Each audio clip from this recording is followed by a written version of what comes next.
Wrong side again, man. Let's move that over, man. Dude, What's up, BK? Man, we can't stop messing that up, dude. I know. I don't know. I don't know why it's defaulted like that. It's crazy, man. Hey, shall we start the show with Ziggy Zaggy, oi, oi, oi? Yeah. I mean, what's up, everybody? What's going on? Oh, I'm always in. I'm always in for that, man. Yo, what up? What up? Dude, we got some things to talk about. We got some good guests on tonight, too. Excited about that, man. Yeah, we got some fun, man. It's gonna be fun. You're gonna have a fun night, man. But can we just like call this show "Just Shut the Fuck Up"? This is HiNdSitE 2020. Just shut the fuck up.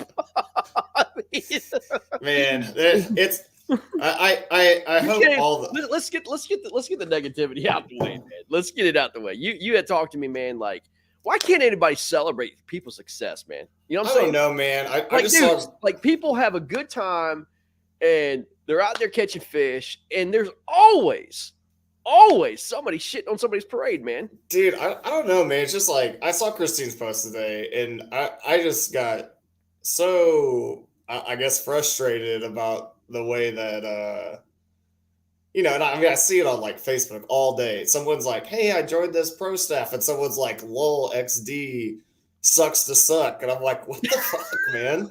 Like, why can't anybody just be happy for what's up? whoever, What's man? up, Rich? What's up, Mark, Robert, Blake? What's up, everybody, man? What's going on, y'all? Yeah, man. It's just like, like I saw like, Kistler's been like promoting their pro staff and stuff like that. And then it's like, saw somebody being like, Mark Safe from Kistler's pro staff. It's like, okay, like funny, but I mean, come on, dude. Like, don't shit on people like that. I don't know, man. It just like what Christine was having to go through. I was like, that just sucks. What's up, everybody? Greg, we fish so many tournaments, bro. Like, even when me and you fish fork, you didn't tell me where you're fishing. I didn't even really know you that well at the time. No. But I was just kind of like, yeah, man, I've been getting some bites on this. And you're like, yeah, I'm getting bites on this. And kind of tell you what you were doing. And it was on, like, who doesn't do that in a tournament if you know anybody? Like, I'm so sick of seeing that, man. Look, man, the fun part of tournaments is being able to kind of, hang out, share information. I mean, look, man, it happens all the time. I mean, it happens all the time. Do I have a problem, like, if you have outside information? Look at what Jeff Sprague happened with, the Bassmaster, stuff like that. But, dude, information gets shared all the time. It's still man versus nature. I mean, you're not going to, the information – even if you tell them what kind of bait you're doing, where you're at, and everything else, dude, you still got to catch the fish, man. The fish don't care what information you get. You know what I mean? It's like, just shut up. I mean, about stuff, man. Like, well, not only that, man. But dude, it's like this. It seems like everybody who's won, it's like, you cheated, you did this, you did that. It's like, just come on, man. Why can't we like celebrate? Like, be happy for people. I mean, do you go to somebody's wedding and go, man, that guy's an asshole. I mean, that guy, that person's a bitch. I mean, do you go to that, like, family events and just like, man, my family fucking sucks? I mean, that's exactly what the community does. This kind of community does. It's like, we're all kind of like family, but we shit on each other all the time, man. It's like, come on, man. Let's kind of come together, man. I tell you what, let's do this. Let's make a pact in 2023. Not this year. 2023. Like, get all your crap, like, crap on anybody you want this year, man. Just get it all out of your system, man. Make all the TikTok videos that you want, whatever you want to do. But 2023, man, let's be better. Like, let's be better. Let's like celebrate people who win and, uplift people who actually do things well instead of just crapping on people all the time, man. Let's go. Yeah, man. I just. Seeing right. that, in case you've never been in like that situation, and for those like maybe saying like, oh, team fishing this, whatever. Look, nothing is like more awkward than like when you really find them, and like your buddy is like, hey, were you fishing? And you're like, oh, actually, could you not fish that? Like I've had that happen to me. Like I go pre-fishing with somebody and I'm like, I find juice and I'm like, hey, bro, I'm tournament day. Could you like not fish here? I mean, so, it's like it's just not. It's just how people make it out to be. And like I went out with a guy that gets accused of the team fishing shit quite a bit. Yeah, and I asked him about it, man. Asked him straight up. I was like, come on, man. Like, y'all definitely like share information, right? Because like, when you're doing the kayak fishing and you're just getting your ass whooped, you're like, these guys got it out, man. Like they're team fishing and shit. Like, I definitely don't suck. But he was like, you think I want to give the person that can beat me any information to beat me? No chance. Dude, no chance. Let's do this, man. Let's make t-shirts. It's STFU23. Right? That's what we should do. STFU23. I mean, that's what it is, man. Just freaking fish. I'll tell you a guy who absolutely does not do these things and is the one man. He's called the one man gang. It's this guy right here, Mr. Garrett Morgan. Yeah, what's up, brother? What's up, guys? How's it going? Dang, dude, that's a lot of team fishing plaques you got back there on your wall, bro. Dude, the only thing I could be accused of with team fishing at this point is I think we're all on this team, though. Anybody that's pulled Cody Milton out of a mud hole, a boat ramp, geez, man. No, I'm joking. I think a lot of those guys, they find their own fish. They just hang out together. But I think what Blake said is pretty spot on, man, for the most part. I mean, they don't want to give away too much juice here or there. But I'll also tell you this, man, I've gotten some hot tips at times on lakes where I did not have a clue. Yeah. And it bit me on the ass every time. It always does, man.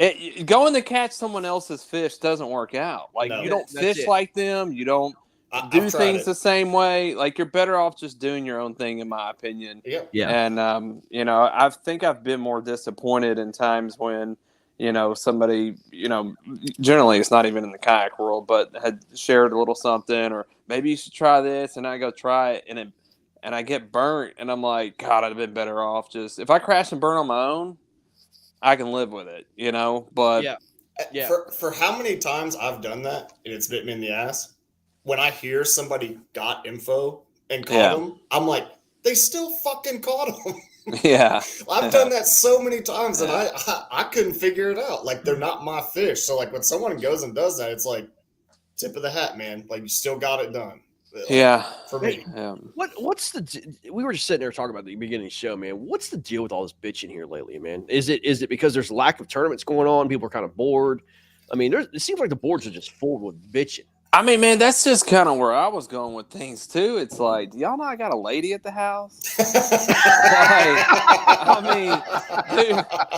I'm just saying. It's like every day. It's like every day, man. We can't be happy about something, man. We got to bitch about something. I don't know how you have this much time on your hands unless you're just not getting some, bro. I mean, like, seriously.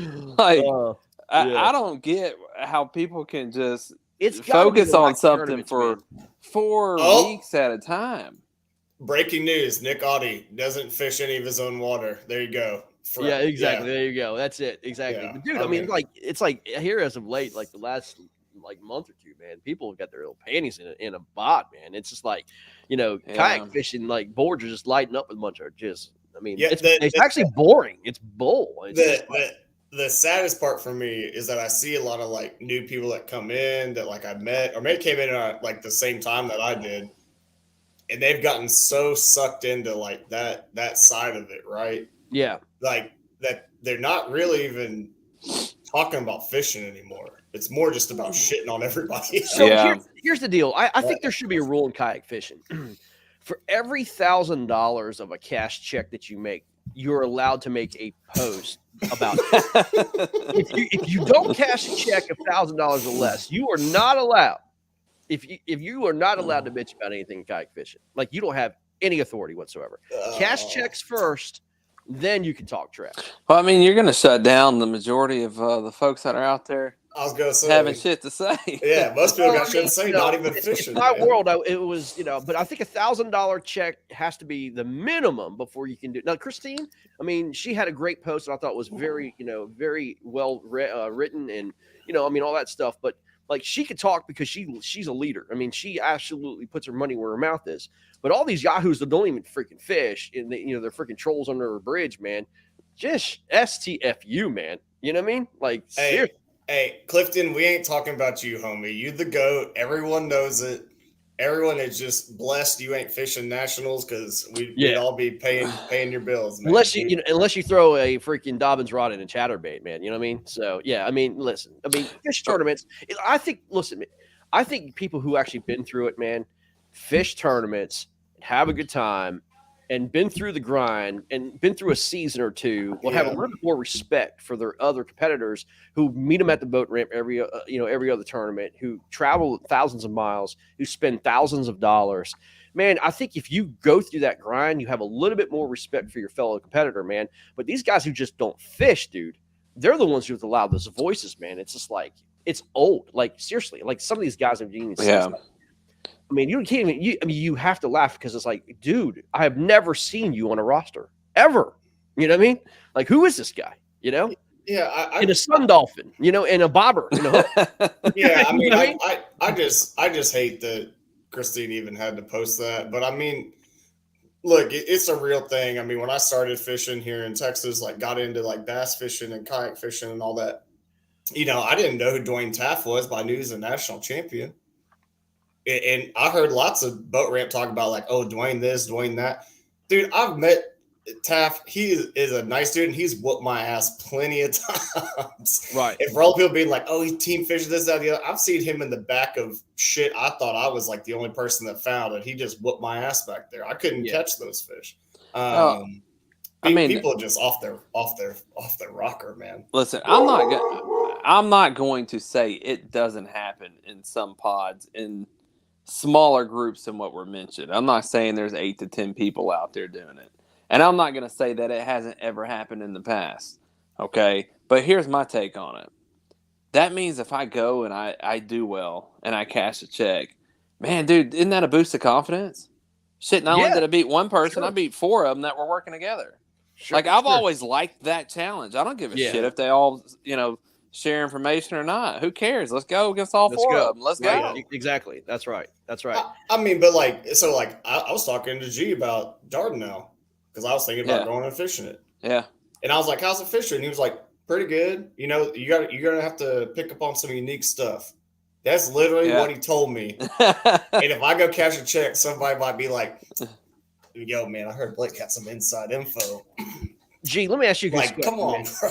Let me ask you this question, man. I mean, we're starting to see the boat world kind of make some pretty hard decisions, man. I mean, I heard like they're looking at doing like getting rid of live scope and all this other stuff. But dude, they deal with internal drama, man. They always deal with it, and they want to make some changes, but you don't see the kind of outrage and outpouring of like comments like you do in the kayak world, man. Like, what does the boat world do different, in your opinion, that kind of squashes like the public outcry and outrages? Then the kayak fishing community is known for absolute like shooting their wounded, man. I mean, like, where's the difference? Who's controlling like the message there, man, that you don't see that you do in the kayak fishing world, man?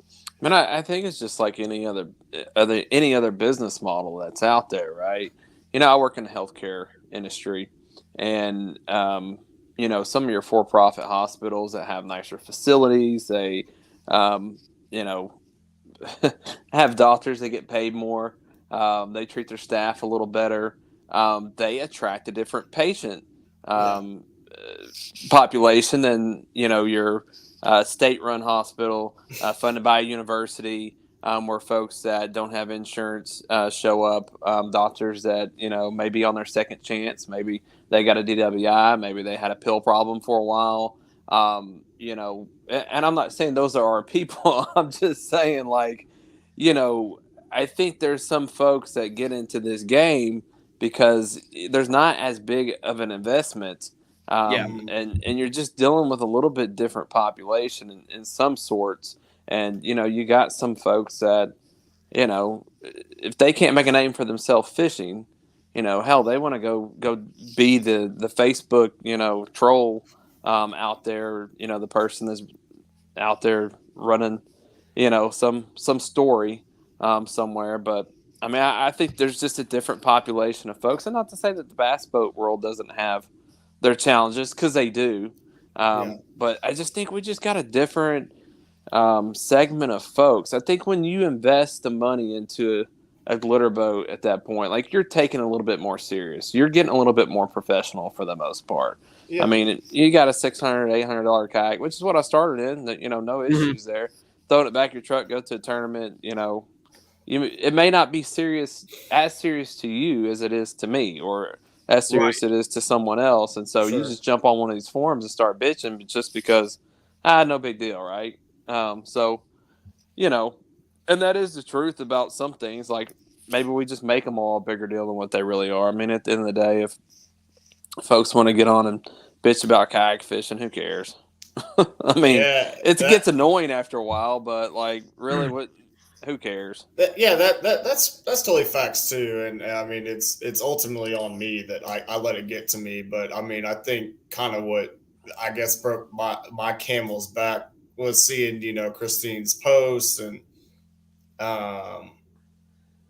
like I've met Christine a couple times, and she's always been nice. And anytime I've seen her pre-fishing, she ain't with a group of people. I'll tell you that. Like, and she's a competitor for sure, man. 100%. But man, there's a difference. Look, guys, there's a difference. Like, when you get into a tournament, man, there's a difference of having competitors share information together and then true outside information. You're going to the local tackle shop or whatever like that. I mean, look, information's information. Like you said, Garrett, like, you can't fish other people's fish, right? And what makes these guys great, or these, fishermen great, is, if they do receive information, I mean, who cares? But I mean, they still have to fish, and they're just better. I mean, they're just better consistently. I mean, they just are. And, you can break down a body of water, man, all you want to. And you can send Joe Schmo to north, south, east, or west. And I mean, dude, like, I can't tell you. I was fishing with Matt Vogt and Dwayne Dwyer at Gunnersville. Okay. I had no idea they were going to be there. Not a clue. We just showed up at the ramp. And I was fishing next to Matt and Dwayne, and I was getting absolutely freaking smoked by these two boys. I mean, we were fishing the same grass mats, the same baits, the same, technique, and they were catching fish 4-1. They were smoking me, man. So John Mooney did that to me at Rayburn. 10 yards from me. Killing me. And I mean, absolutely admit those boys are better fishermen than I am. I mean, on a consistent basis, man. So look, man, it was by coincidence we got there, but dude, like, they smothered me, Well, so, and I do agree with the point that she made in the post. Put all the rules in place, take all the electronics out. You're still going to have the same group of folks that generally are going to rise to the top. Facts. I mean, I do agree with that. Facts. That's gospel. That is gospel. Yeah, they're the ones putting in the work. Like, and I guess that's what's so frustrating me is, like, it undermines their efforts and their time. It does. Like, And part of the issue, I feel like, from some of these folks that are out there bitching about it, it's like that act of doing that, as far as, finding an excuse, or this is why this person, that's exactly why they're not winning. Like, take the time that you're investing of trying to, come up with an excuse to actually go watch a video, go learn something, read something. You got the kayak anglers that live on Park Place and Boardwalk, and then you got other kayak anglers that live on Baltic Place, man. I mean, and the Baltic Place are ruining the whole game, man. I mean, it's just the way it works. Hey, we're gonna turn over to another situation we had actually occur here at the KFL. We're gonna kind of talk about something here, Garrett. You hang with us, man. But we're gonna get our man Levis Castie on, man. Levis, what's going on for Louisiana Hurricanes, brother? What's going on, man? What's going on, guys? What's going on, dude? Thanks for coming on tonight, man. I appreciate the invite. Levis, dude, if people don't know who you are, tell people who you are and what you used to do. I understand that you used to maybe fly a little Apache. Oh, yes, sir, I did. Sorry I'm late. I was filling out my application for Kistler. Just want to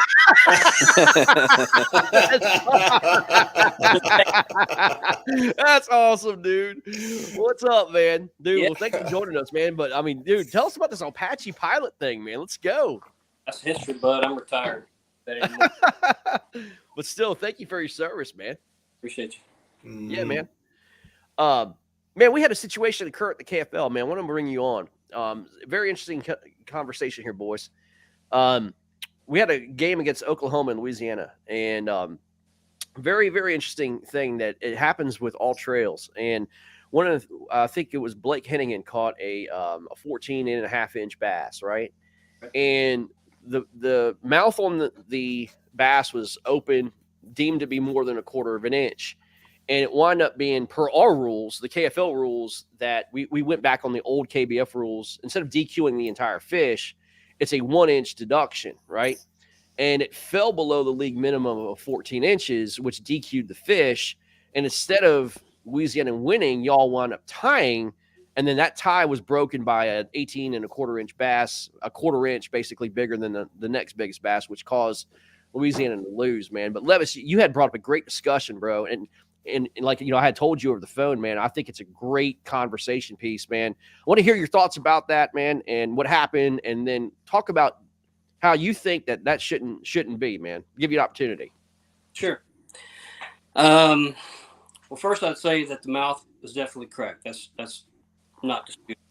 We can't dispute that the fact that there's a 1-inch deduction, not disputable at all. Well, the only reason I brought it up is because I was thinking, like, for the future, is that really something that we as kayak anglers wrote in before, and we've just gone with it as the norm, or has it, something that doesn't happen very often, but every time it happens, it seems like it's just like, all right, well, you took a fish, it went below, the penalties brought it below the minimum length, you lose all inches. And I was thinking, is that really the way it should be? Like, I mean, it's worth discussing. I'm not saying that I'm right in thinking that that's not how it should be, because that is how I feel. I'll tell you that right now. I don't think that's the way it should be. Not looking to change what happened, because that was rule. I'm just saying that that's something that maybe we should look at. Like, 13.5 inches of that fish were not counted. And so my thinking, you asked, I'll tell you, the fish was legal from whatever state it was caught in when it was pulled into the boat. Any penalties that you incur on it are penalties on the individual or the team in this situation that gets deducted. There's two ways of thinking that I'm seeing. People look at it as penalties bring it below, it makes it illegal, put it back, fish don't count. And other people say, actually, you know what? 13.5 probably should have been counted. And it's just one of those things where it doesn't really matter until it happens to you. Or you don't. That's true. Until you're on one of those sides of the fence. Right. And then I compare it to, I use the words double jeopardy or double standard, because it's the same infraction, the same mistake, and it was a mistake. Blake knows that. Blake Hennigan. But if that fish had been 18 inches, the penalty would have been 1 inch and different. So maybe I was thinking, maybe this is something we should look at, like, because that's a pretty drastic penalty to assume that the length of the fish is after the penalty versus a state law and the fish is actually legal. Yeah. So to Levis's point, I had never seen this before until earlier in this season. We had a fish that was 14. I judged the mouth to be closed because I thought it had a dark spot. I didn't think it was actually cracked or cracked enough. And it was, we had to send it to 3 or 4 different judges. And then we had to call, Greg, you said you called AJ, right? AJ. Yeah. So Greg called AJ to ask him because I had never seen that. And basically when there's a minimum threshold, that's what we're going off of. So, it's like if you catch a fish that it goes under that threshold, then it's DQ'd. Is that double jeopardy? I don't know, because like the fish is legal when you catch it, but if you don't take a good photo, it's not really legal, because like I've had a fish DQ'd that was 20 inches and I had my hand like this on the tail with my fingers extended, and my like when I took the photo, my fingers are over the tail, and that fish was completely DQ'd, 0 inches for me. Right. Because I didn't take good photo. And so like when you have these, like, in all kayak anglers, I think, especially experienced ones, and Blake Hannigan, I know you're listening. You're my boy. But you do way too many tournaments to be taking pictures with mouth open.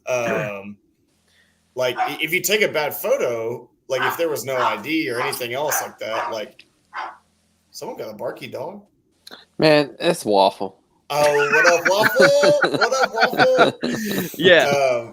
But, like, we DQ that completely. And so I think the 1 inch minimum, you know, because basically that's what it equates to, right? Is like, it's a bad photo. Yeah, I mean, the way it was explained to me, Levis, and it's a good conversation. That's why I brought you on, man, because I think a lot of people have different opinions. You know, I did talk to AJ, and I asked him, I said, look, man, if you have a 12-inch fish, let's say you have a 12.25-inch fish, and the mouth is cracked, right? And they have to deduct it, and then the final judgment is, let's say, 11.25, right? So they have a 1-inch penalty or deduction. Anything that falls below the minimum of the actual league standard is considered to be a DQ'd fish. And the reason being is because he says if it's right on that border between 12 and let's say 13 inches, if that fish, or let's say 12 and 7/8, if that fish is not perfect, to a good photo, then that fish is automatically gone, right? So you transfer it to the KFL, we have a 14-inch minimum, and most of these anglers, especially in the KFL, are experienced, man. These guys it's not their first time around, and you'll be surprised. Clifton Allen will tell you. He gets so frustrated because of and this is the league as a whole, how bad these photos are. You know what I mean? And these are he does say stuff every you know what I mean? Man, I judge them. They're bad. I mean, we got glare on the boards. We have no proper ID. You can't see the whole ID. I mean, there's all sorts of things that happen, with these guys. And I don't know if it's because of the heat of the moment. I don't know if it's because they just really are reckless, or they just don't take good photos. I mean, a lot of times, their hands are in places you can't read numbers and stuff like that. There's a lot of reasons for fish. That's why we have judges, right? I mean, judges judge these fish.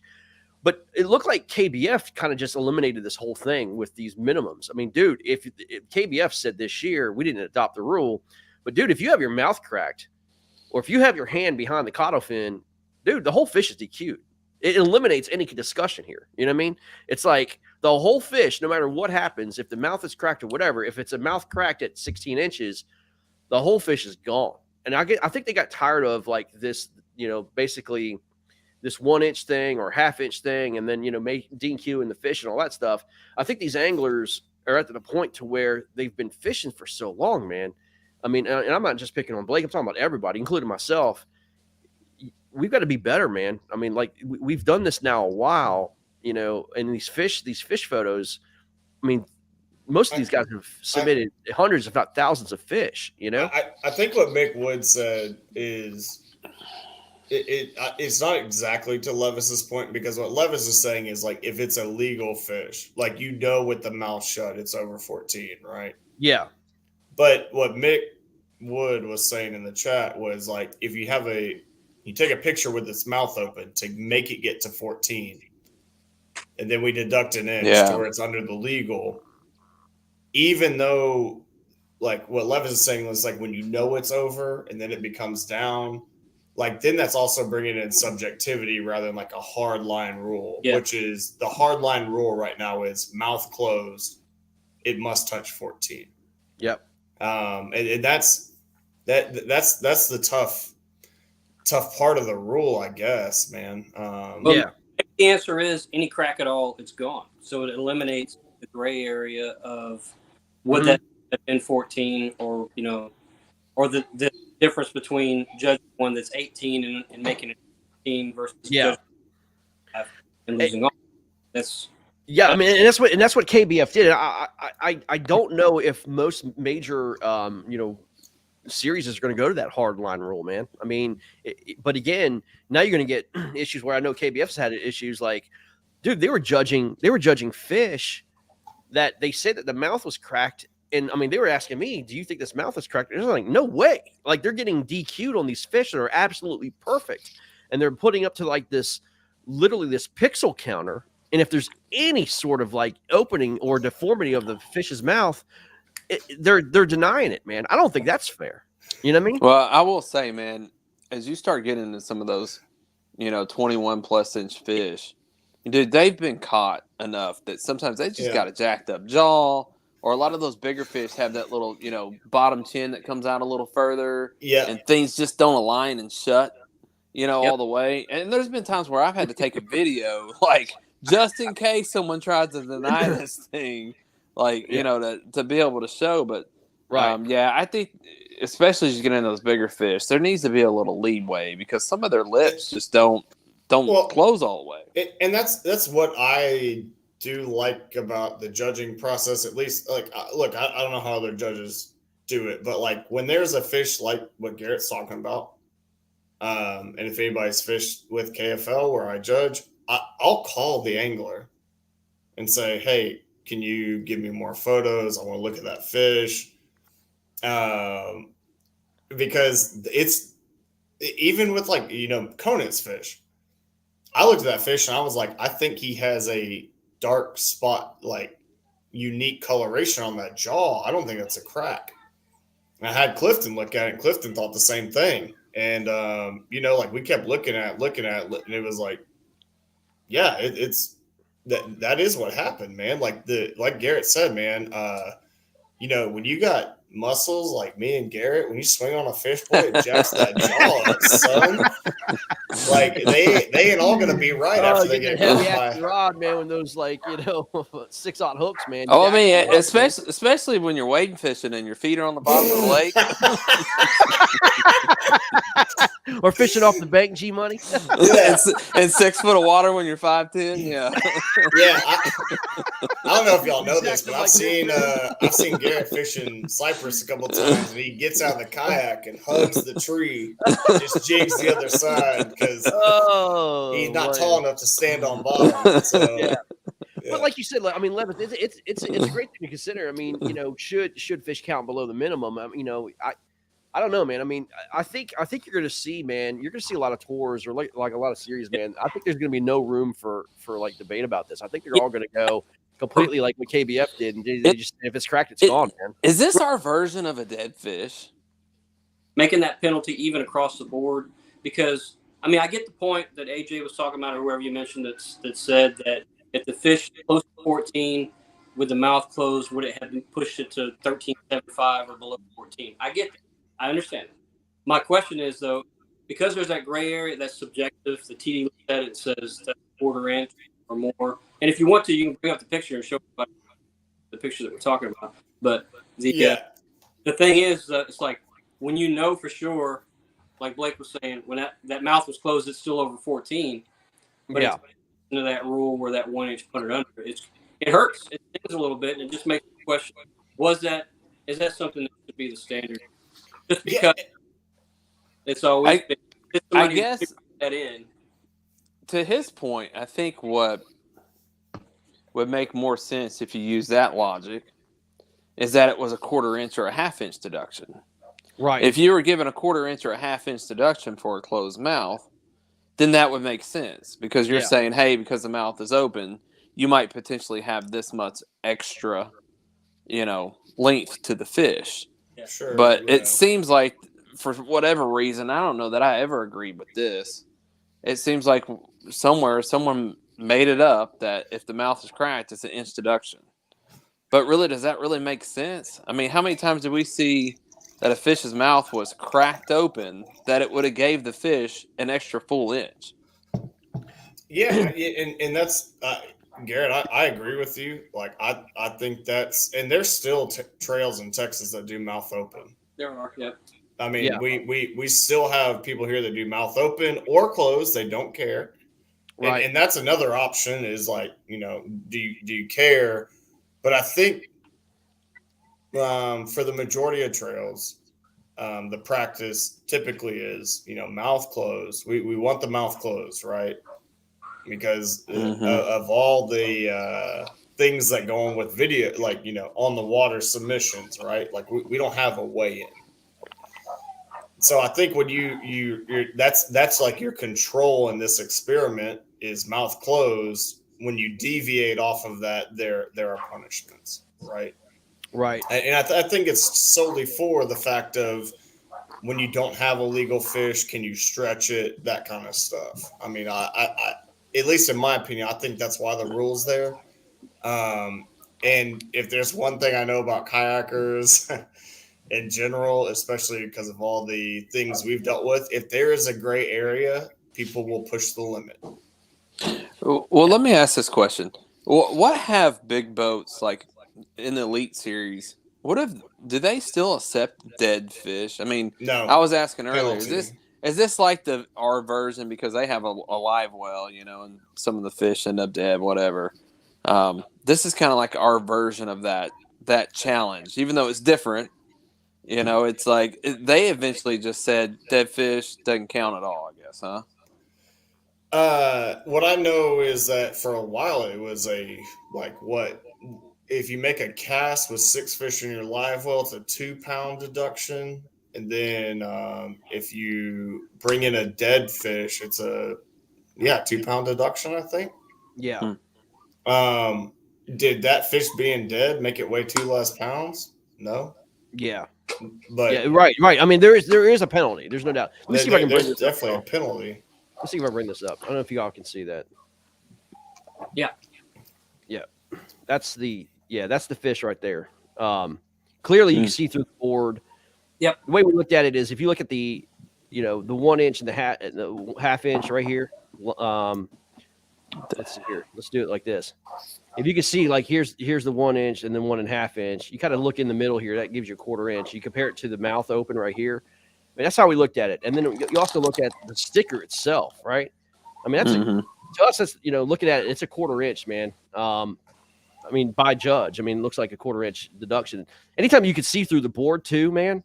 If you see the other side, it's usually a pretty good indicator that you have a 1/4 inch, have a mouth open. I see people taking some shots here in the comments.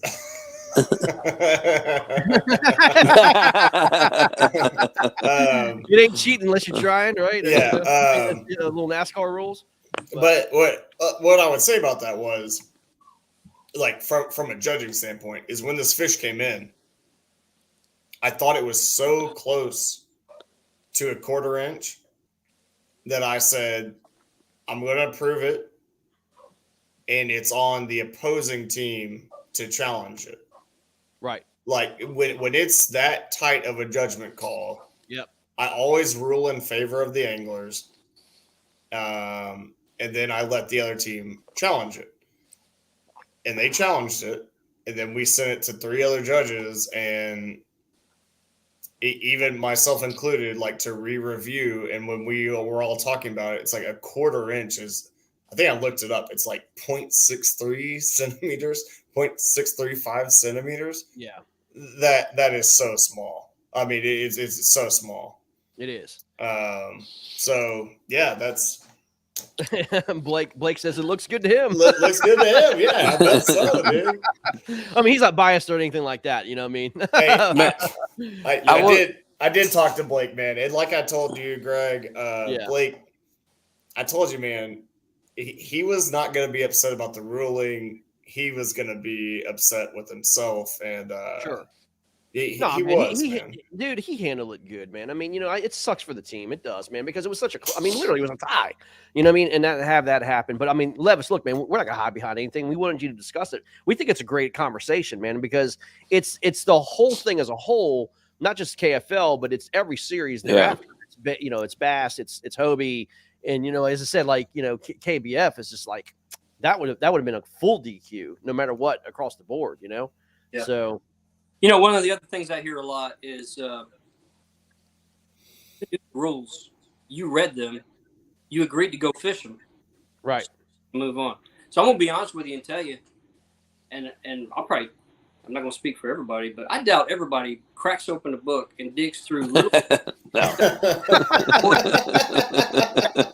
So yeah. That excuse doesn't sit well with me. I mean, if you don't know a rule, there's probably rules I don't know, because we go out, we do our CPR, we hope that we did good. In my case, I take 25 photos of every little fish. I don't give a crap if it's 13 inches or 32.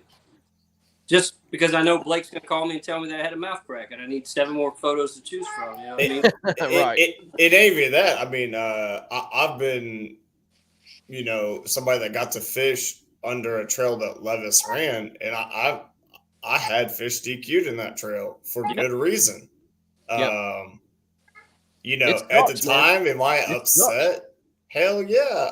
I'm like, bro, come on. But like, that's their rules. Like, even if that rule isn't what another trail does, it was the rules. Like, and they upheld the rules. I applaud that. I have no problem with that. Yeah. Like, this is what it is. And that's this situation too. I'm not questioning the rule. I'm just saying, is that something we need to look at for future? Which brought me to the, you get a lot of leagues that adopt. We adopt. Sure. Mm-hmm. And I mean, in my world, that's pretty common too. What I grew up doing is when you assume a position, you adopt a lot of the procedures that are already in place. But over time, you come across things that might need to be addressed, and I think one of them that probably needs to be looked at. And you can attach whoever's name to it that you want to, and say that they are liquid gold, and everything they say is freaking beautiful. But I'm going to tell you that eventually, everybody's wrong, including me. Yeah, well, gentlemen, we've come to the point in the show where now we get to talk about the hindsight portion of it, which is, I think most of you gentlemen fished a game this weekend. Neither one of it went your way. Listen, I'm enjoying that $600 that hit my PayPal with the note that said, "Stick to the plan, take the dive, fuck the bandits." All right, I'm enjoying that money. I mean, I caught my 2 fish as planned. We're rolling in the dough in the KFL casino here, man. I mean, that's we're right, man. Jacking the points, man. We're we're paying off people not to catch fish because the point spreads are too big. We got KFL casino, baby. We're rolling. I guess we're gonna address that. Let me just say this: if you think that, you're the stupidest person on earth. I mean, that's the stupidest thing I've ever heard in my entire life. Get yourself a freaking life. A KFL casino, get the hell out of here. I mean, I'm trying to get waffle diamond crusted collar though, man. I mean, I needed the money, so I was appreciative. I mean, it came from dude. You can't make this stuff up, man. I mean, it was an email from PayPal. It was like no limits KFL at gmail.com. I no questions asked, dude. Hey, man, it came from an Australian bank, dude. Hey, I told you not to say anything, dude. Let's keep that on the DL, man. Oh my God. I just started laughing. I'm like, if we have a KFL casino going on, man, and there's, spreads and stuff that people are betting on, I haven't seen any of it. I mean, BK, I don't know about you, buddy. In Texas, is it legal? I mean, you throwing a little cash around that I don't know about, brother? Greg, come on, man. Please. I know you're said to be thousands, if not millions of dollars every week. I mean, rolling. From all the money we make on people betting on kayak fishing, which is a super popular thing. It's a big market, y'all. Listen, I'm gonna tell you, if you want to get in on something, in Texas, they're about to have an aluminum shortage from all the tinfoil hats that people are making. I'm just saying, man. Supply and demand. Stock it up, send it to Texas. Oh, my God. David Miller says BK loses bets. David, I'm on the show to bring the points down to entice y'all to bet more. Oh, my God, dude. It's a gigantic scam, man. Sorry. Levis, did you submit your beard to the calendar, man? I didn't. I just shaved half of it off, so it doesn't look as. But that's a nice beard, man. You got to submit the pic, dude. What you think? Yeah, man, absolutely submit it. Right. Submit it over to the Lauren Fury, man. Seriously, man. Hey, Lauren did ask why she hasn't got one from you, Garrett. From me? That's what she said. Because I know dang well and good that Joel Spears is going to take it for Arkansas. Okay, we're going to let Joel Spears represent Arkansas. It's just get your face on the calendar, man. The KFL beers, man. Y'all do it, man. Y'all do it. But boys, I mean, come on. Let's have a little hindsight, right? Yeah. Hey, I'll take my lashing. Talk to me. I last I saw. Checking the Instagram, and I see Garrett Morgan's story pop up, and I'm like, oh my God, he's on him. And you weren't on him, bro. You're taking a walk of shame back to the truck, bro. Like, what? Listen, come on, guys, give us the juice on what happened. Well, I'll start. So, the Eagles and Hogs game, I felt was a really even matchup going into the game. I felt like, I saw comments from you in chat about they're gonna get ass blasted and all kinds of stuff. Listen, man. you got to do what you got to do to get your team up, right? You got to get your team up to play, right? So some of those are coaching strategies, right? So I felt we had a really good shot because that game got moved to a river system, and they really didn't have any more time to figure it out than we did. They're local, but dude, there was a lot of rain that got dumped into that thing, and give them credit. They went and figured it out. We had a guy that pre-fished there for 3 days, didn't catch a single bass pre-fishing. Wow. Not a single bass. And, it was tough conditions. Care to name drop? No, man, I ain't going to do that to my boy. Hey, come on, bro. Oh, you got the walk of shame on it. Funny story. That's Garrett Morgan right there, man. The walk of shame right there. And the reason why I'm taking that walk is because I ran my battery into the ground trying to find fish. I'm serious. Yeah, I ran that battery into the ground. 110 hour amp battery. I ran it into the ground. I was trying to find fish that bad. I fished till the end. But give those guys credit. They had a game plan going in. They found some fish. I think we all kind of knew a limit would win. Like whoever got a limit. Yeah, dude. Like we were talking about in our group chat. We're like, listen, just go for 14-inch fish. It's like if you can find 10, 14-inch fish, like there's going to be a shot. And I had a Ned rig in my hand. I was throwing a wacky rig. Like I was just trying to get bites. Give those guys credit. And let me tell you this. I think they have the best home field advantage in the KFL right now. I really do. Over Coosa? Over Coosa. Because, that lake, the lakes that Coosa fishes, you can go find information on. Like, you can get on YouTube and you can go find. Not much. I don't know, man. There's not much there. Nobody's been able to crack it yet. But, I'm just saying that those lakes up there in Northeast Arkansas and that system that they got, you ain't going to find a lick on the internet about any of those places. And, they're a little bit better than what I think I gave them credit for. And you see what Todd just posted right there, man? Dude, with lakes like Wappa. Well, Todd, it has more to do with the fishery, I think, in this circumstance. I totally agree with that. Yeah. I'm not a Hogs hater. I think y'all are a great team. But Todd's got some hate in his heart, man, because the Shiners haven't been very good. Well, it is what it is, man. It's August in Arkansas. That's one of the toughest times of year to fish. But give the Eagles credit for a win, for figuring out that system in a hurry. And if they squeak their way into the playoffs, man, that's going to be real interesting. I'd love to see what they can do.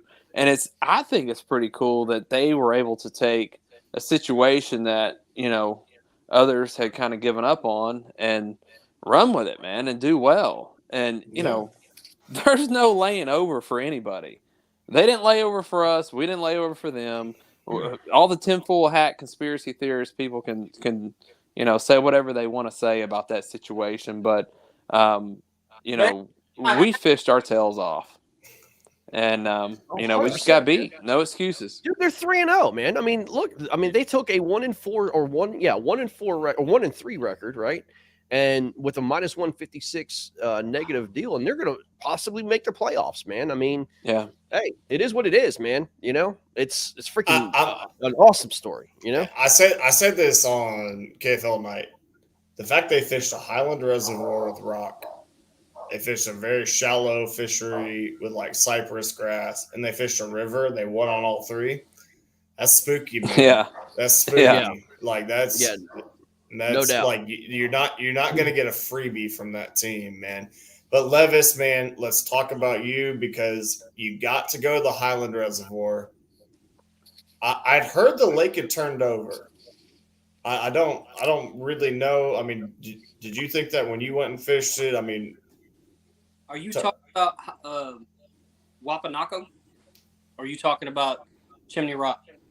Chimney Rock. Dude, that water.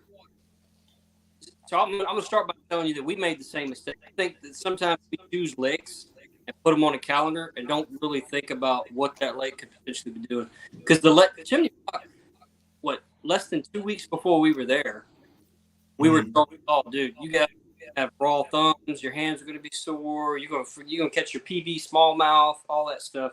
So we were excited and pumped up and ready. Both teams were. Pre-fishing, both teams were collaborating with, the little, how'd y'all do? Everybody was like, what the heck happened? It was either a turnover. I will say that they say, and this should be normal, so it doesn't really affect, that water moves like 18 inches every day. Like they'll drop it and they'll put water back in it, and it's just constantly moving. So that was very unique to adapt to for us, I think. Definitely for me. The fishing, I'm sure that like Garrett's probably got more access to water like that. I know we got a few lakes like Belton here in Texas, but that whole sitting in your kayak, being able to touch the cliff, and you're still in 25 foot of water. Yeah. For me, you know what I mean? It's different to go from like Caddo, something like that, than go fish something completely. Yeah. And the water wasn't as clear as I thought it was going to be, so that helped because I'm definitely afraid of crystal clear water. I'm way out of my league there, but we all struggled with trying to figure out what it was. And I mean, you saw there wasn't a whole lot of fish put up. It was scenario like we fished with Garrett on Dearborn, and it was just rough, man. It was just bad timing. Mm-hmm. And this lake, I don't fault them for it. They said it will not be on their to-do for next year. I don't blame them. We'll probably all have some lakes like that won't repeat. Yeah. That surprises me though, because like we've had some good games there, and I will say to the Eagles' credit, they actually came out and they dropped the juice right after they won there. They said chartreuse blueback crankbait. They did on deep points, hitting that deep rock was the juice, and from judging fish there, them fish came off points. They weren't lying. Yeah, that's about the only place you could see them. But I mean, it was difficult to find anything else as far as a that crankbait you're talking about. Guarantee you, 8 people had that tied on. I'm sure they did. And we all fished it differently, but it's right place, right time. It just felt very much like Dearborn, where it's just it was a bad timing, Yeah. We had some pretty heavy rain, like rain really hard. I don't know if maybe that affected it. Could have been a couple different things, but it happens, man. We just drive on, try to do the best we do, learn from it, apply what we've learned from that to the next one. Yeah, that's facts, man. I like that. I like that. But, man, like, God, Louisiana, and I mean, Levis, you have to have felt this. Y'all have had some rough lake choices this year, man. I mean, Greg's been very kind in his wording of it, but, like, y'all's lakes y'all picked have sucked. Yeah, they've been shit, bro. Arkansas has been shitty, dude, all across the board. I mean, it's been, other than, let me tell you, it's been terrible, dude. I was excited to fish Starbone. Dude, I've been there. I love that lake. I caught a 23.5 incher right by a boat ramp. Like, dude, it just fished tough, man. That's August around here. Doesn't matter what lake you put people on around here right now. I mean, Wappa maybe, but other than that, dude, it's going to be tough. Like that Bruin Lake was garbage. Dearborn, whatever you want to call it, man. I mean, it's like, you guys know it's fishing tough, man.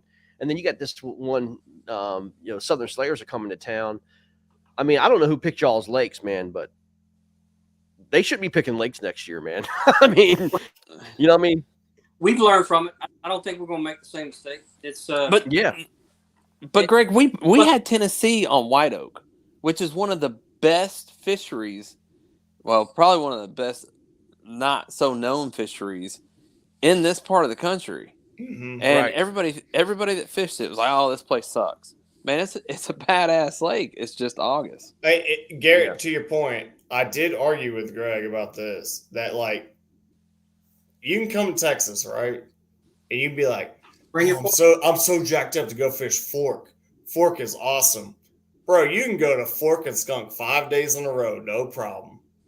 It's just one of those fisheries, man. And Levis knows, man. Fork can be just grueling. But then you can go somewhere like Pinkston that ain't that popular. And it might be tough for you, but you could also throw up 108. I mean, quick.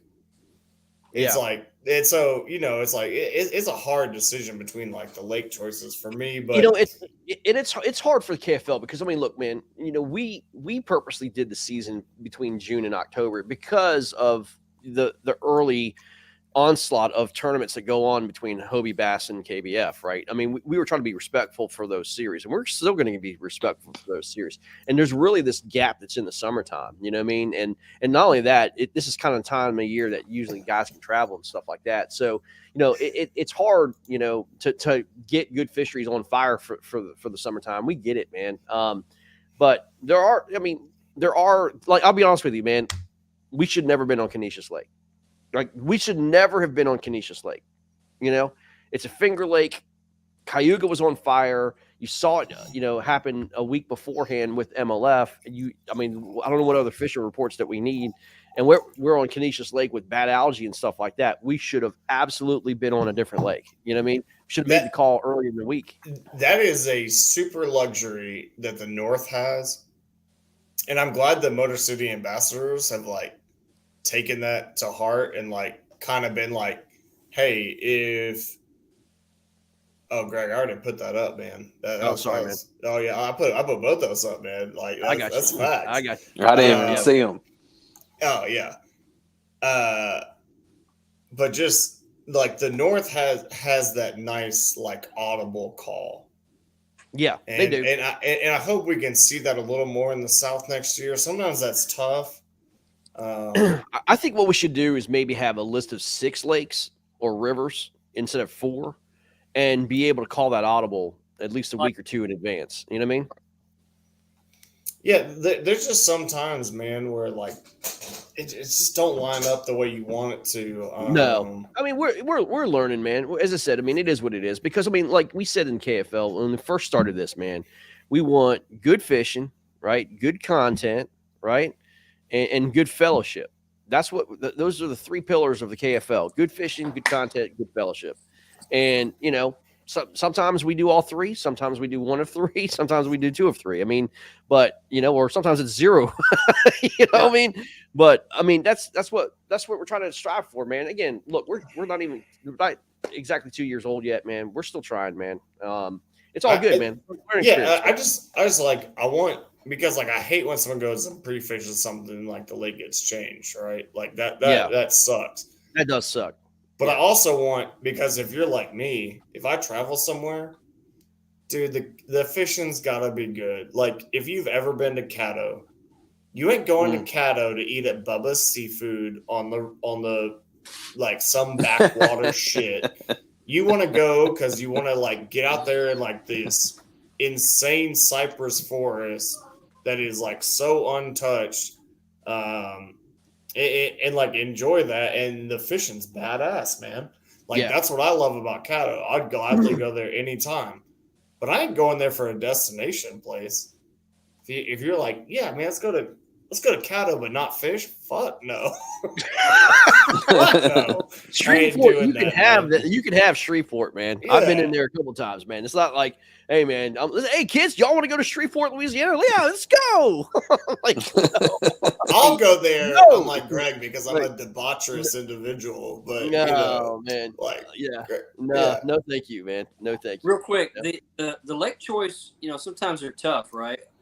And talking about the Airborne. Well, when I'm there pre-fishing it, or Garrett or whoever's pre-fishing, that if it's tough for you, it's going to be tough for them too. So a lot of times, and we didn't mention this, is that some of those lakes might be by design. Some of those lake choices might be on purpose, because if it's not sexy and pulling up 100 inches, that's not good for TV. But if 83 and 4 inches is the freaking catch of the day, it was tough on purpose so that the best comes out on top. It's not always you, but if it's tough. But I mean, that's not what we want, though, man. These owners know from day one that we're not here to play defense. We're here to play offense, man. And again, they were charged with making sure we have good fisheries. I mean, people don't want to see. I mean, like Brian Nunziato must have been extremely bored come the game that we had. I mean, it was just casting and talking. You know what I mean? Not catching any fish and everything else, man. We want to see people catch fish, man. Yeah, I'll tell you. I don't know as far as the choices that we were talking about, but I was just curious to, thinking that maybe that's a strategy. No, it shouldn't be. It shouldn't be. Tell me, G-Money. Tell me.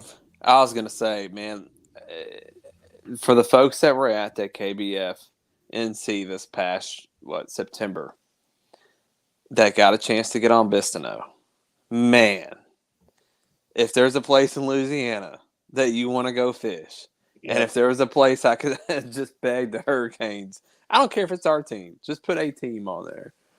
Dude, that is an awesome fishery. It is. It's fun. I mean, I don't know how the service is out there. I know that's a factor too. I don't remember.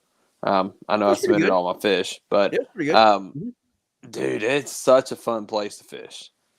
Yeah. Well, I mean, that's the other thing of it too, right? Like when you select a fishery that maybe you can't be on air the whole time, y'all at least hammer down.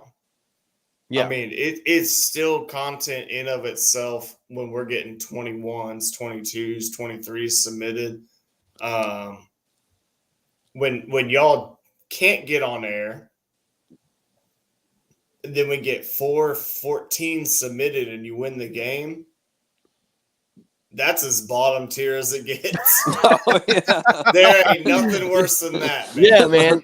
It does suck. It does suck, man. But again, I mean, look, we're still learning, man. But boys, I mean, we got quite a show coming up, man. We got week 9 for KFL, man. There's a lot of teams that are in it. A lot of teams are basically just winning ends, man.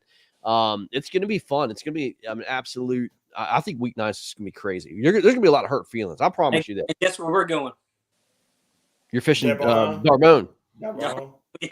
Yeah. Yeah. Well, but you guys, look, man, you guys could end the Slayer season. Possibly. Leaving tonight, then. I'm going to go stay the night. Yeah, my man. That's what's up. Yeah. I mean, there's going to be some teams, man. Yeah. I mean, the way this season has gone, you mark this down. You mark my word. There's going to be some teams that are going to be out and they're going to be gone. Out of the playoffs, and they're going to have a heartbreaking loss. I guarantee you, man. It's going to be KFL's fault somehow, some way. You know what I mean? Like it's going to be our fault somehow, some way. There's going to be like these teams that are just so butthurt. What happened? It's going to be like, oh, this series sucks. This, they've had all good time all year, and then it's going to be our problem. Greg, to your point, man, I want to ask this question. I knew we were going to have Levis on. This was like a question I really wanted to ask him because the Hurricanes have struggled this year. I don't think he'll fight me on that. Maybe not. No, I won't.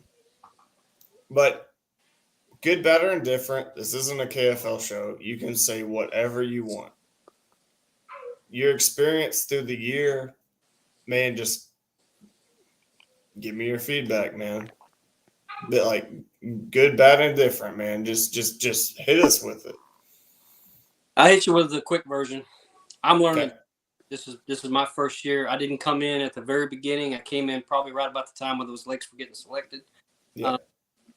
I really like it. I like the concept of the team. It's different. I like collaborating with those other 3 guys and figuring out a strategy to beat the Garrett Morgans out there and all that stuff.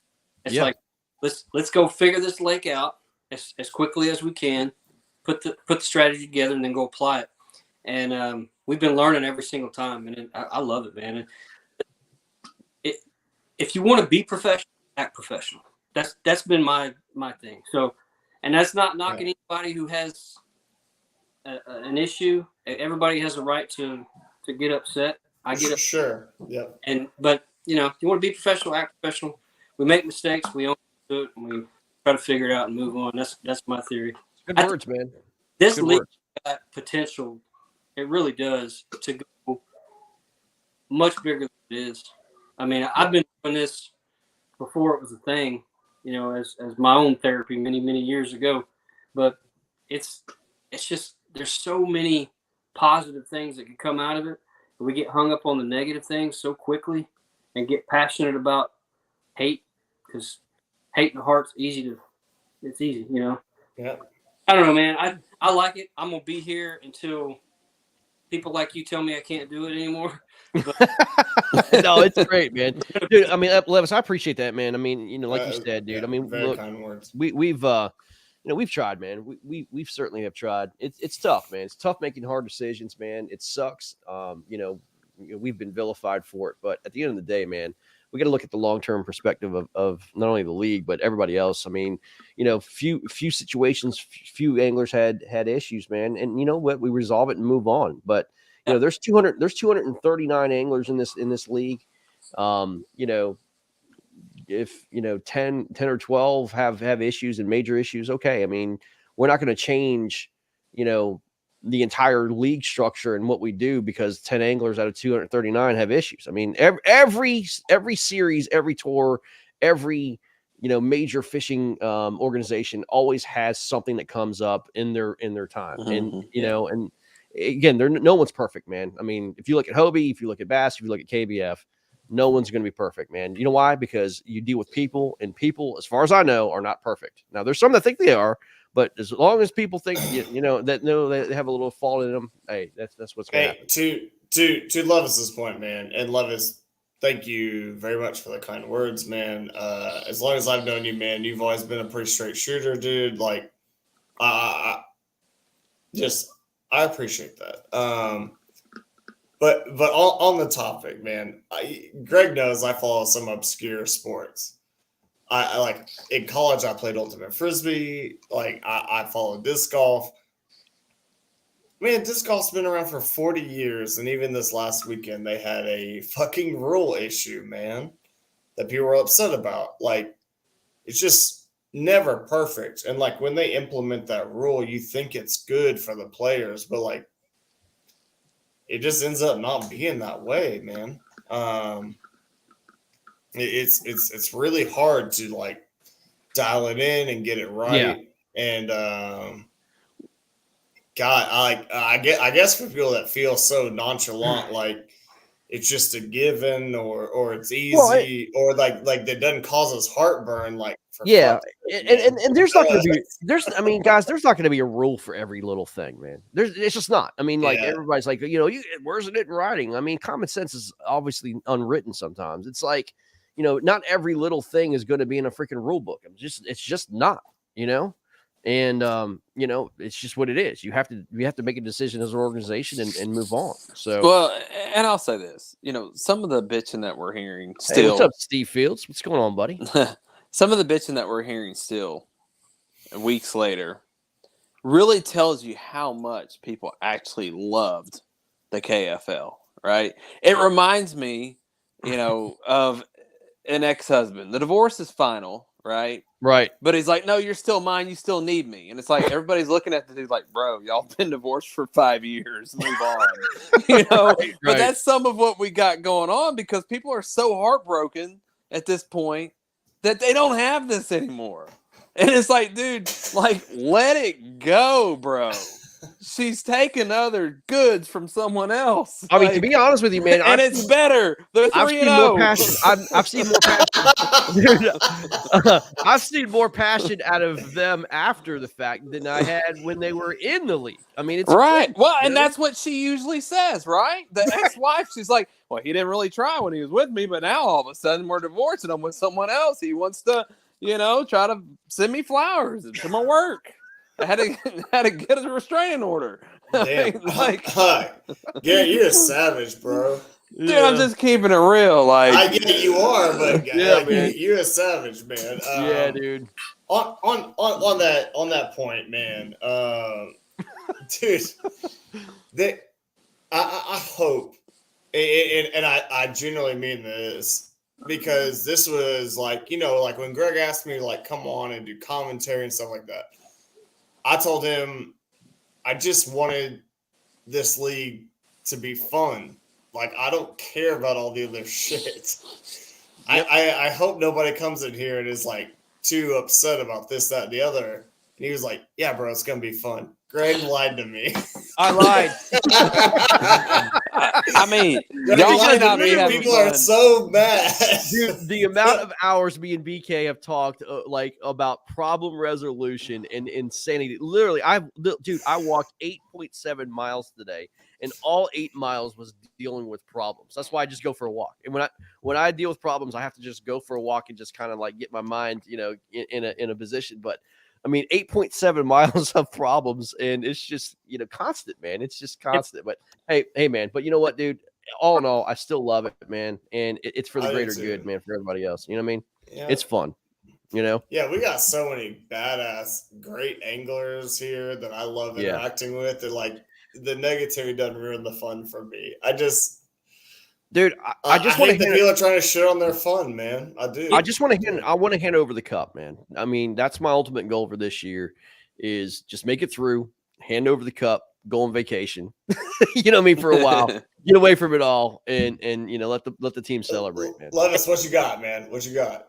I think just going off of what you just said, now would be a good time of the year, because I didn't really get this, and I'm just thinking ahead. Like, if I was me last year, a good time to maybe put out your predictions, or maybe, team stats or angler stats. Like you said, we had 100 and something for 2023. What you see for the future coming, if there's new teams, if somebody wants to create a team, how to do it.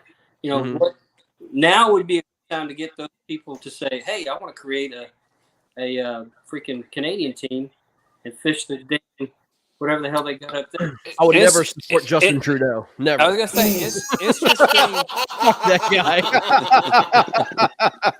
Fuck that guy. No, I don't want our fishermen to submit to his economy, man. Hey, but I gotta ask, man, dude, tell the people like what's going on with you, man, because like you are a Bassmasters champion this year. You're a celebrity. What's next for you, man? Like what's on the docket? Man, well, first off, I'm not a celebrity, but yeah, you are. Stop. I will say this. Listen, the KFL is a lot of fun. That's why I do the KFL. I think that people are taking this thing way too serious, and there's like, I think $1,200 a team invested, which I just assumed without knowing it was way more than that by the way these people were acting. I thought, $1,500 for new teams, $1,200 for so anyways, it's a lot of fun. It's cool. I got involved with it. I wasn't on the Hogs last year right away. Right. I don't think they had won a game.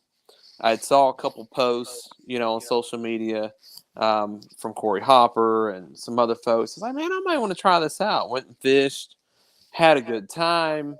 Had a lot of fun. I'd known Corey for years, and that just goes to say, just because you didn't have the best year this year, like, dude, you can rebuild at the end of the year. We started rebuilding the Hogs a little bit at the end of last year. Yeah. And not that we're the greatest thing ever, because we're not. I mean, we're a good team, but to put us in perspective of where we are compared to last year we didn't make the playoffs. No, I mean, me and Kyle talked about this earlier in the week. Is, dude, we're making steps, and that's what you want to see when you're trying to build a little bit. You're making steps. 100%. We went from not being in the playoffs to looks like we're going to win our division. Looks like we're going to make the playoffs, and whatever happens in there, cool. Like if we make a good run, great. If not, hey, we made a lot of leaps and bounds this year. And to your point, Garrett, because I need to echo this real quick. Because a lot of people give Greg a lot of flack about talking about we want to be like the NFL, like model-wise. Dude, we know it's fishing. We know we're not the NFL. Yeah. But I wish we had the money. But the process and the steps of like teams not being great and then like restructuring and reorganizing and then getting close to the playoffs and then signing that player that pushes them over the edge or whatever, like that is the NFL model that we do love about the league, man, especially with the Hogs. We saw what they were year one, and when we saw that roster, Greg and I were like, nope. And then they came back year two, and we were like, whoa, hold up. Yeah. That dude's kind of spicy. Yeah. Like they're maybe one player off being dominant. Like that's nice. Like we loved seeing that. And you know, Levis, you're talking about what we're looking at next year, man. I mean, you know, Todd actually and I were talking, man, because I mean, one of the things that we were looking at, 28 teams is kind of like an uneven deal. It's either got to go 24 or 32.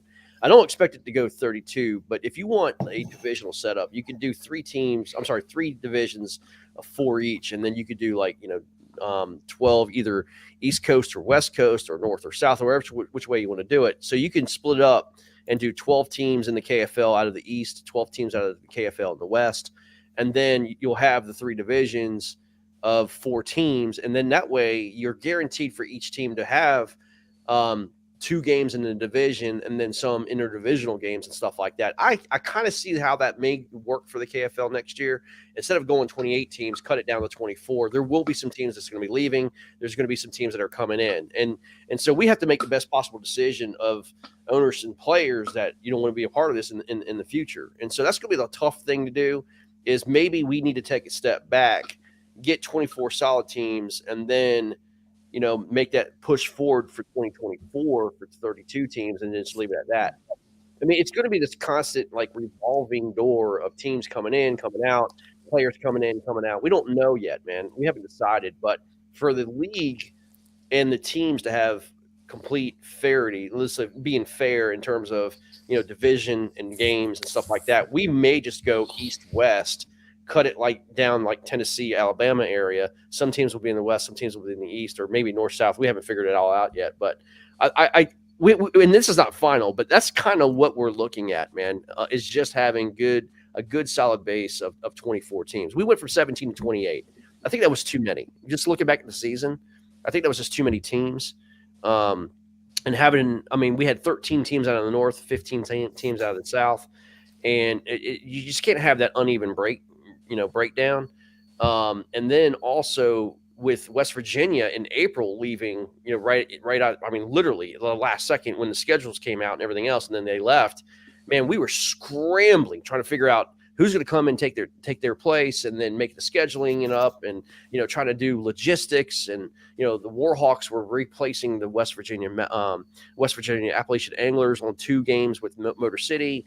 I mean, just a lot of things happened, you know, early in the season that wish, you know, that was a little bit more smoother. But all in all, man, I mean, in terms of like the competition, the games, the scoring, the stats, the content, the shows, you know, the sponsors, you know, teams learning, you know, teams and anglers growing, dude, I think it's been great. We still have a lot to learn though, man. And we're going to talk about it, you know, on the off season, talk with these owners and stuff. But, like, you know, it's like which is the Matt Pangrak said on, you know, BTL Live. He's like, guys, you have a deeper stat base than literally Bassmaster right now, the Elite Series. We've got the foundation and, you know, this skeleton of a really, really good thing. We just got to, you know, make some changes. Bro, what question are you asking Levis at this point? I'm lost. I'm not asking Levis. I'm just telling. He asked me a question where it goes. Yeah, where we go. Yeah, but he was like, but he said, "Hey, Levis," and then I got a little lost. I think Garrett laughed because he was with it. He was right there with me. I was thinking I need a refill. Yeah. Okay, well, go grab one, man. No. Well, I never even answered your question. What's up next for me is Dardanelle. There you go. So, thank you. Yeah. Hey, Darty, you know, has been fishing well. I will say that. Put up 90, I think it was 92 inches to win a local there in the middle of June, which is hard to do. But it's fishing well. If you haven't signed up and you're thinking about it, jump on it, man. You know, listen, it's no secret. It's a shad-based lake. You know, shad-style baits, you're going to catch them. It's dependent on current flow, so That's as much as I'm gonna give you right now. But you can come here and catch fish and have fun. Garrett Morgan, giving the juice. Big team fishing advocate. This is a good idea for Delaware, man. Make teams submit their projected bodies of water and pick 24 based on the best fisheries in the nation. I kind of like that, bro. I mean, you know what I mean? We'll see, man. We'll see. I'd be know what your thoughts are about the team.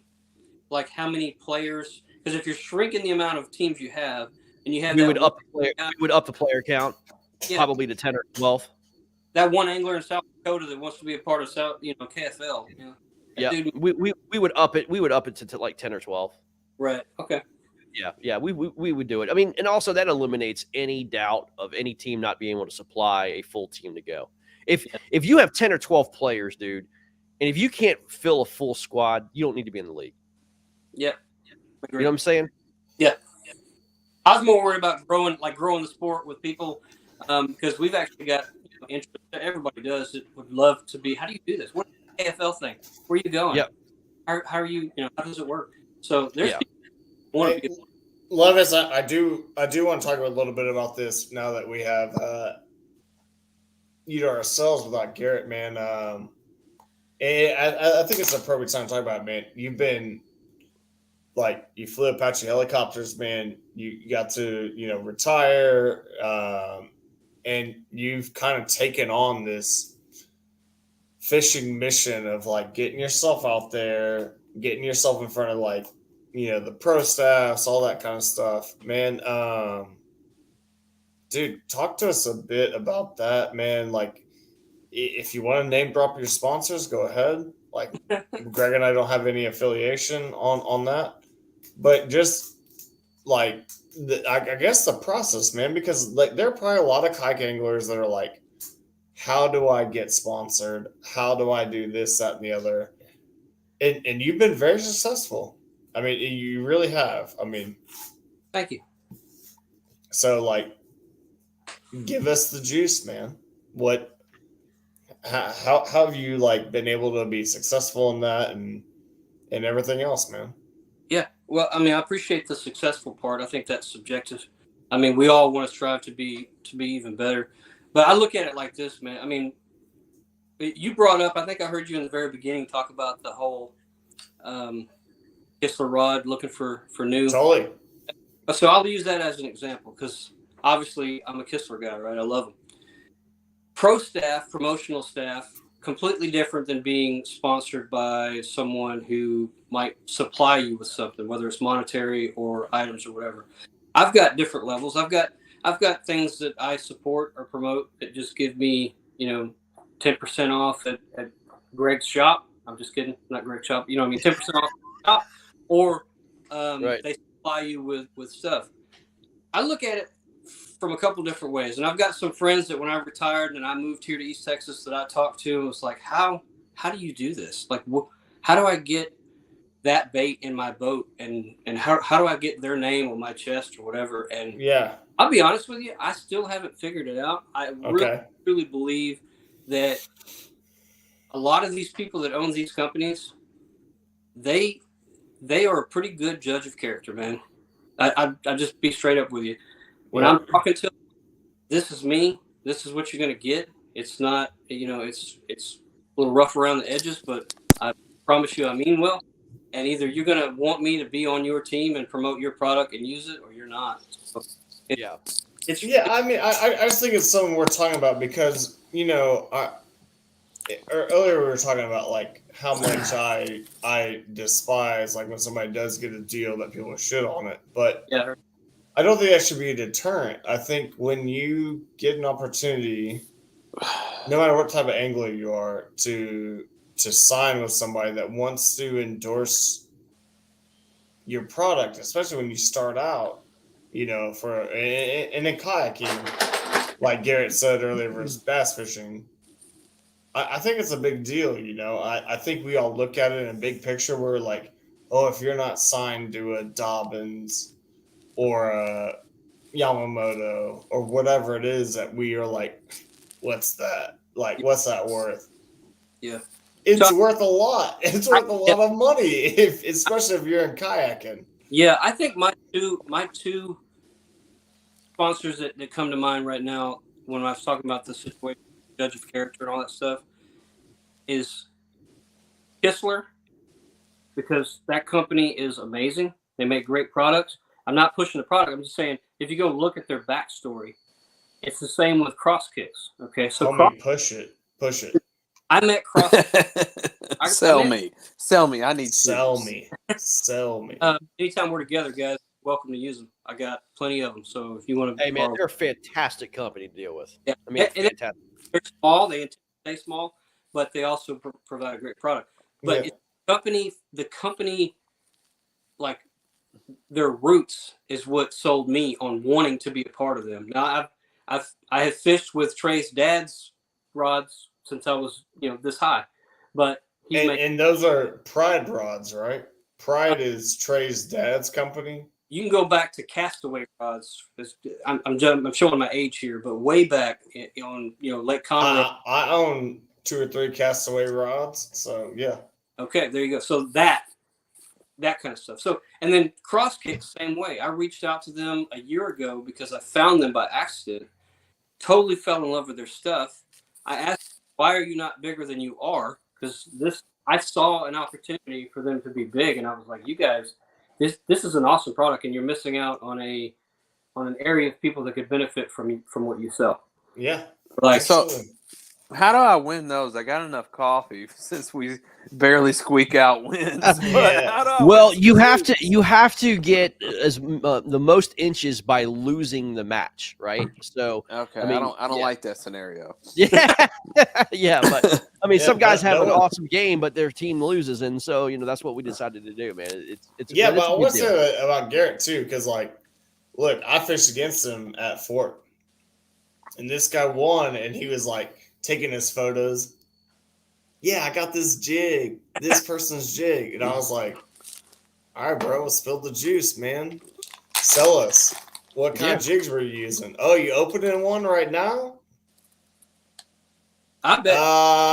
Damn, there it is, man. There it is. Give us the juice. What is never that? Too far away. The G Money Jig, baby, by JP Custom Baits.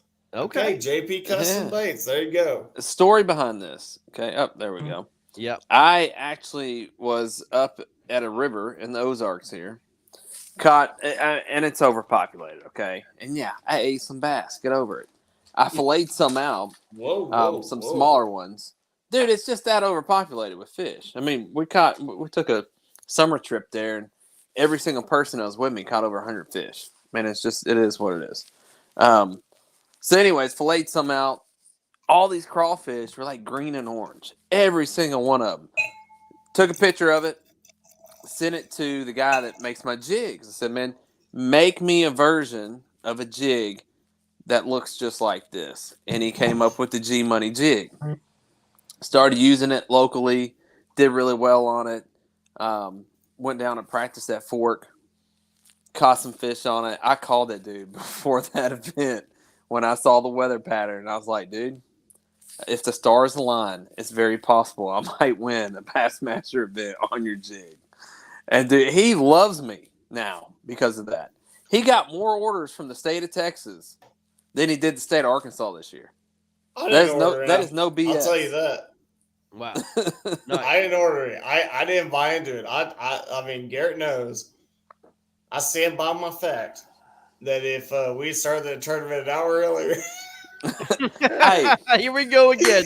If we started an hour earlier, it would have been worse because I'd have been sitting on that point. I'd have been sitting on that point. Nah. It would have been worse because I'd have been sitting on the point where I caught the 22.5 incher. It would have been so close that if you had beat me, I would have accused you of team fishing. That's just what it is. Man. I mean, I did somewhat team fish. I had to use a second kayak on the second day, which I did get approved by the tournament director. Yeah, wasn't my God kayak. Damn, if you're gonna approve everything like that, then I don't have anything to bitch about. Damn, well, no, I'm sure there were still some folks that wanted to say something, but when you break your rudder cable, to be honest, man, of course I wanted like a Texas got to win. I always root for Texas, man. I always do. Yeah. But for you to win that event, I was like, all right, like I'm okay with that. Dude, it was a long time coming, but it was. I mean, Garrett, come on, man. Like everybody knows this year you've been so hot, but bro, you were always kind of the bridesmaid, right? I know, right? Yeah. I mean, yeah. I mean, it just realistically speaking, you had so many tournaments where you were like, "Hi, I'm available," but not there. And then like it seems like this year, man, you're there, bro. Yeah, I think getting rid of a lot of distractions too, just in life in general, focusing in. But it was back to, these little folks that get behind you early and stuff. JP Custom Baits was one of the first little bait companies, and it's local, that, we've created a partnership, and it wasn't a big deal, really. I mean, he gave me a big discount on jigs. He pours some baits here and there. But the dude's been with me since like 2018. And like to follow me all the way into that event in, 2022, that was kind of cool to do together. Because it did boost his sales quite a bit. I mean, he was getting a lot of calls from people in Texas wanting, the G Money jig. And dude, I'm telling you, that was no bullshit. Like, that's what I literally used. I mean, I got pictures of the jig in the fish's mouth. So, that was kind of cool. But when you can, and I try to stay loyal to brands as I've gone. Like, I don't use a ton of hard baits as far as square bills, rattle traps, crankbaits, and things. But I've kept, Mel Isaacs and She Angler Baits with me the whole time as well, because I just like her as a person. I think she paints baits really good. And she's always taking care of me. Like I call and reach out and I get what I need. And, people may see me hashtag She Angler Baits, and is this your guy right here? That's my dude right there, man. Yep. JP Custom Baits. Yeah. Makes the G Money jig. So, there you go. And dude, I'm going to tell you right now, if this dude, that particular guy wasn't such a family man and cared so much about being involved with his kids, he could be on the Elite Series very easily. Mm-hmm. Elite Series, MLF. He's better than the guys from Arkansas that are on there. Mm-hmm. I mean, dude, and here's what's kind of comical about that. Minus Sheffield. Now, Sheffield is a stick. Sheffield was a stick before he went to MLF. He actually won local events. But there's a couple of Elite Series guys and a couple of MLF guys from Arkansas that can't go to a local event and win it.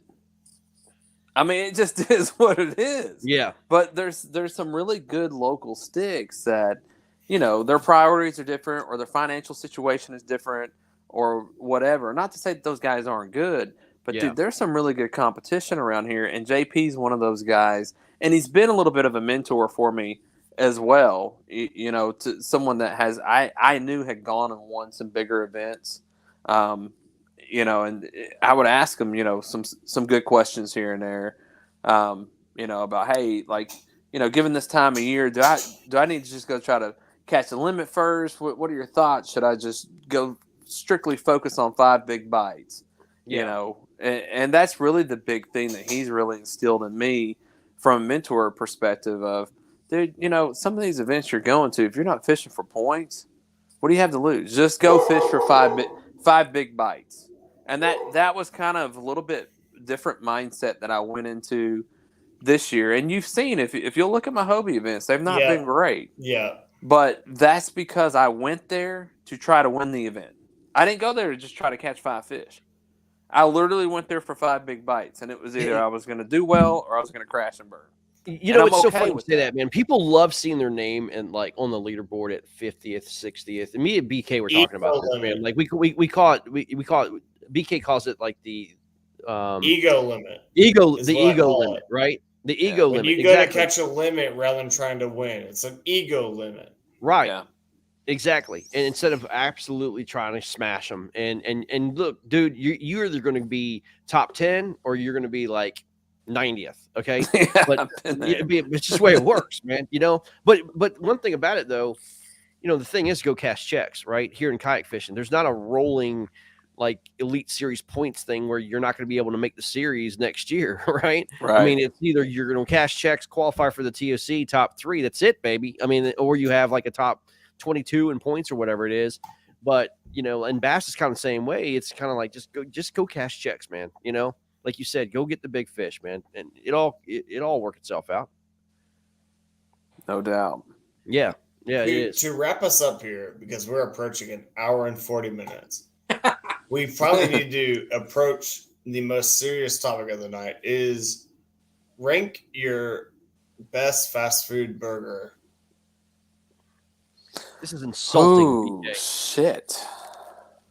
Go ahead, Garrett. No, I'm not going first. I got to really think this out, man. Okay. Greg, I know you're a Five Guys guy. I might argue that that's fast food. It's fast food. Is it? Yeah. Okay. I would say. So you're Five Guys. Is that your vote then? I mean, yeah, burger wise, yeah. I mean, there's nothing better, I think. All right. I mean, if I gotta go from a chain, I'm gonna tell you the one I'm not going to is fucking McDonald's. Okay. Yeah, exactly. I'm not fucking having a Big Mac. Okay.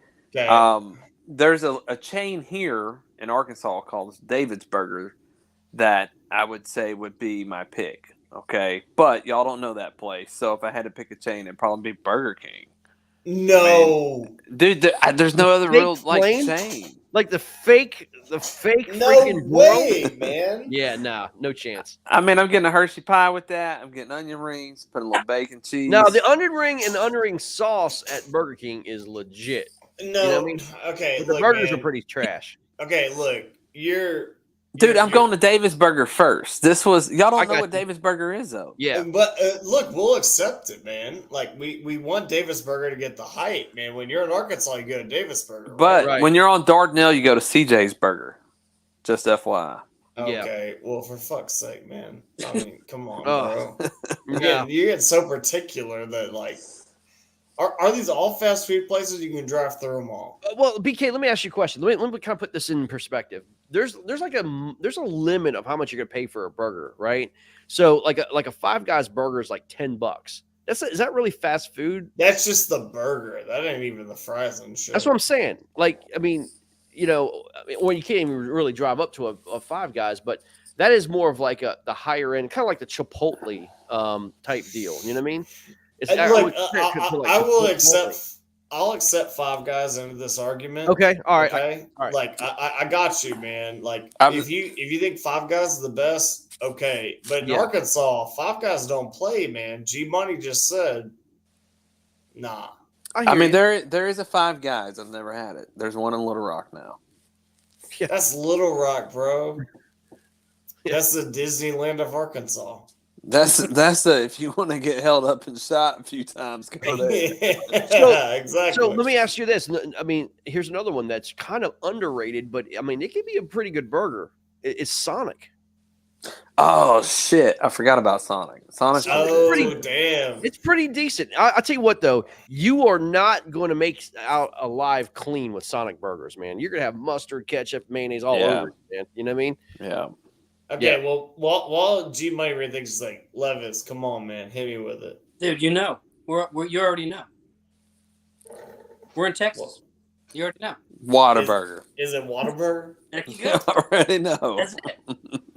And it counts because we got one in Florida. I know we got one in Florida, so yeah, it counts. Hey, look. Okay, so I will say this. Let's just be honest, man. That's like. You guys eat Whataburger like it was like that's the first thing that you eat when you're like 4 years old. You're ingrained. It's a tradition. It's like an experience for you guys. It's not because it's quality of food. It's an experience. It's nostalgic. It's not quality. Greg, please give me 30 fucking seconds, man. No, 30 fucking seconds. All I'm asking. All right, go for it. Go for it. Look, Whataburger, like Greg said, for most Texans is so nostalgic. Like for me, that's Sunday with my grandparents. Mm-hmm. who don't swear. Oh fuck! Play the Titanic bend the rules music. and play casino shit like Greg Nozar does. However, Greg, cue the music. yeah, go ahead, rip it up. But do the Titanic music that you did. Yeah. Tell the story about eating burgers with grandma. Come on. Yeah, I just did. But what I'll say is like,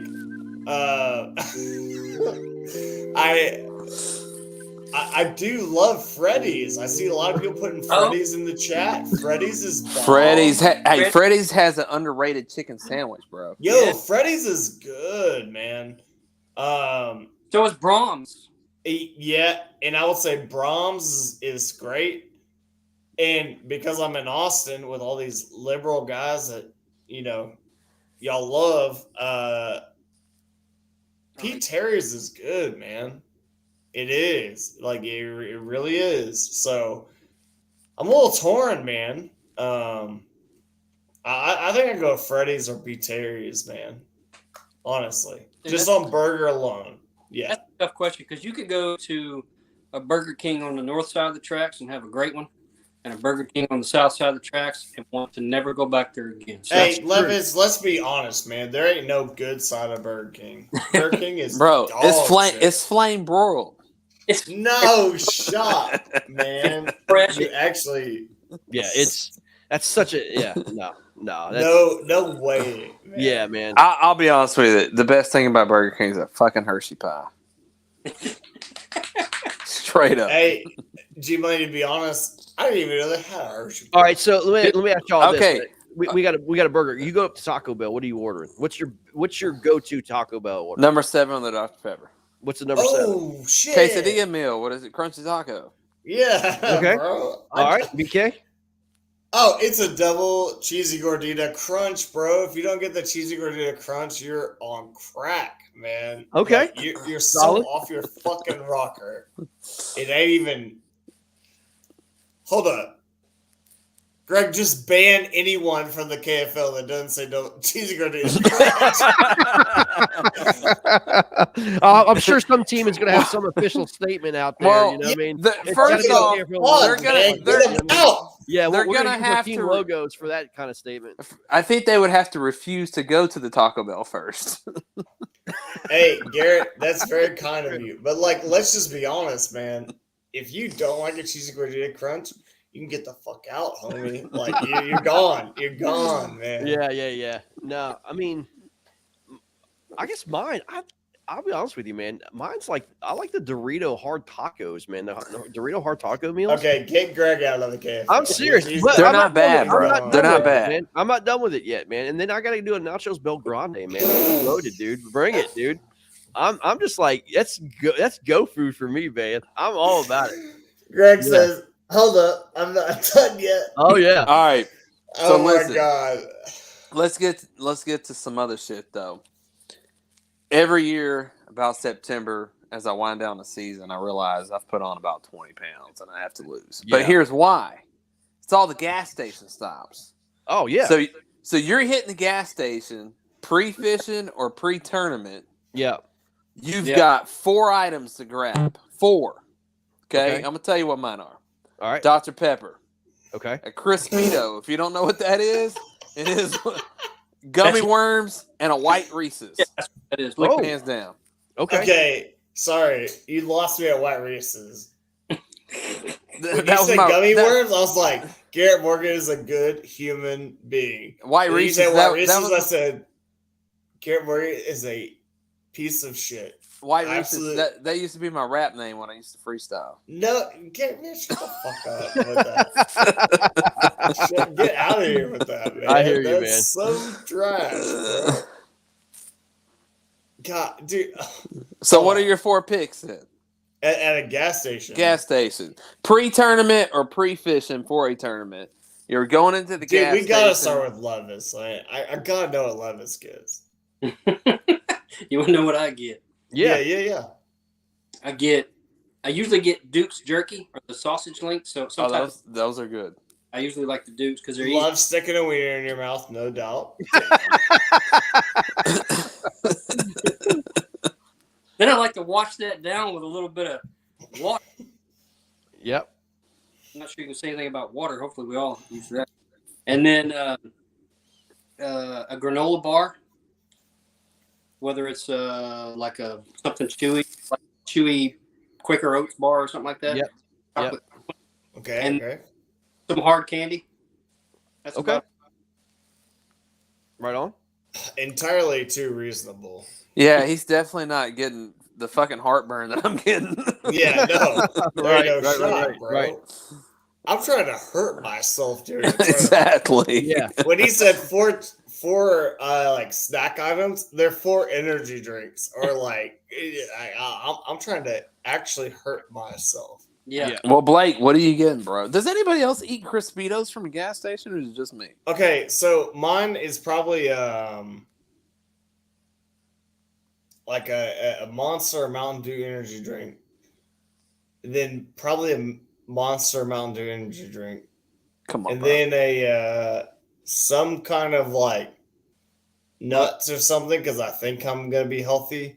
You like but nuts in really your mouth. The backup to that is a chip that is like so fucked up and twisted that it just absolutely fucks me up. It like normally like hot shit too, so I ensure that I have diarrhea before I get back to the ramp. You know, I mean, like I don't want to sell myself short. I gotta line up every excuse possible before I get back to the ramp. Yeah. Greg, so what are you pulling out, Greg? Bro, I ate these hot chips, man. Like I was really on them, but like I had. But then they started the tournament an hour later. I had so bad diarrhea that like I literally couldn't finish. So yeah, like, it can be explosive. Me, baby. I'm going some type of energy drink. I've got a Cliff Bar.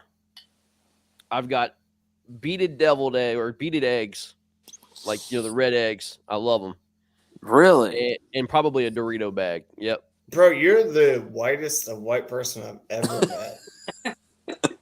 That's just what I do, bro. I mean, it's a Cliff Bar, beaded eggs. Red beet eggs. Yeah. An energy drink and a freaking Dorito bag, man. That's just what it is, man. Yeah, bro. Look, it's okay. Like, just hey, I'm not saying my colon's clean. It's not. You know what I'm saying? I'm like, no, it ain't that way. I'm just saying, like, own up to your whiteness.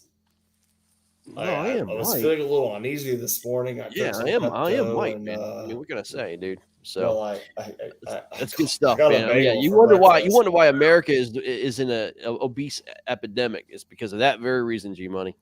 You know what I mean? Man, them gas tasting Crispitos are the devil, son. I'm just saying. The cheese, the chicken, the fried shell. You wash that down with a Dr. Pepper, eat a Reese's. You know, it doesn't matter. It doesn't matter if they start the tournament 30 minutes later or not. Like, you're still going to go catch them. Hey, Greg, we got a very special week coming up because holy shit, we got college football, man. Man, let's go. It's week 0. First off, I got to tell you, I don't know that my Hogs are ready for Cincinnati. That's going to be a tough matchup for them, I think. Dude, I got your Hogs. I got your Hogs at 8 wins this year, man. 8. Do you have them winning this first game against Cincinnati? Yes. Okay. I think it's going to be a good game. Dude, Cincinnati's nowhere close to what they were last year. Nowhere close. They seem to just keep reloading. Your Hog, no, dude. I mean, their defense was absurd last year, and they're not going to have it. Your Hogs, I think they overachieved last year, but dude, I think their quarterback just got hurt. If I'm not mistaken, their freshman quarterback, they just got hurt. So, well, there you go. Yeah. G Money bounced out. Okay, I'm back. Yeah. So yeah, I think your Hogs. I got them at 8 and 4. So what's the biggest matchup of week 1? Let's hear it. Oregon. Oh, it might be. It really might be the Hogs. Is it Oregon, Georgia? It's Oregon, Georgia, right? Oregon ain't shit, bro. Georgia's gonna stomp them.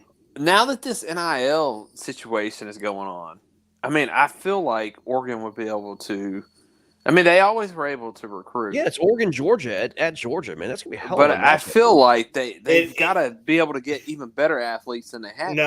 No, sorry. Greg's saying it's going to be a hell of a matchup. It's not. Georgia's going to stomp them.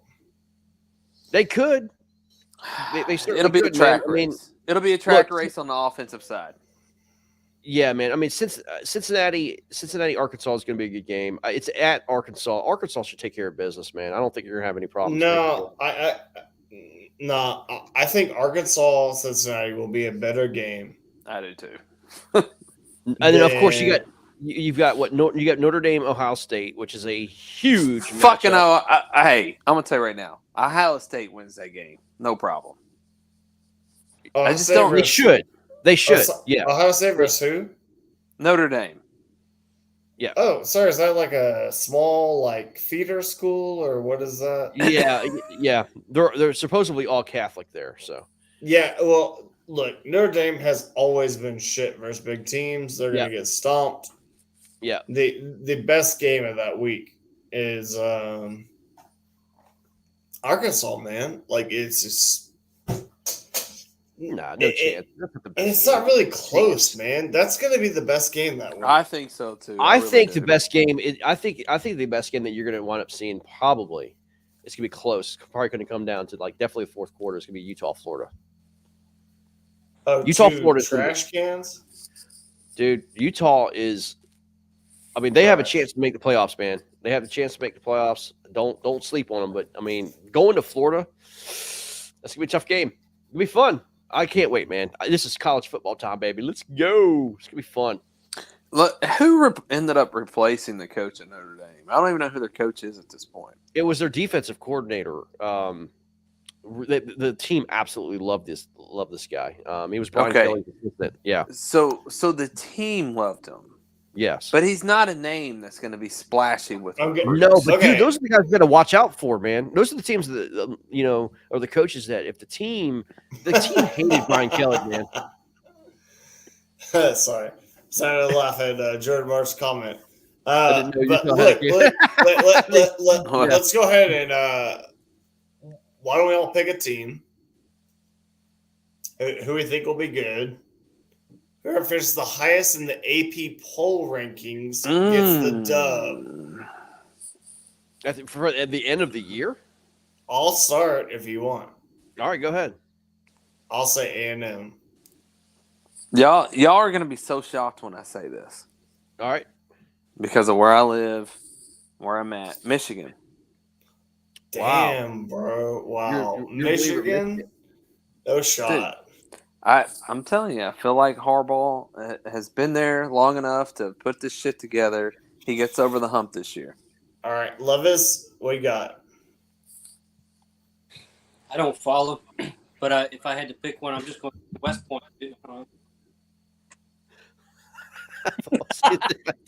Nice. That's awesome.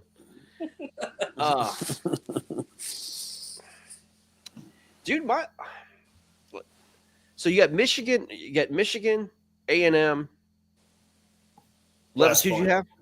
West Point. Actually, Army was real good last year, man. Yeah, they did. They were real good. I'm gonna go with a team. I mean, other than Alabama's, of course, and all that stuff. I'm gonna go with the team. I'm gonna go with a team that is gonna shock everybody this year, and they'll probably be maybe 6th or 7th. NC State, man. NC State. You know who else comes to mind when you say all that? LSU.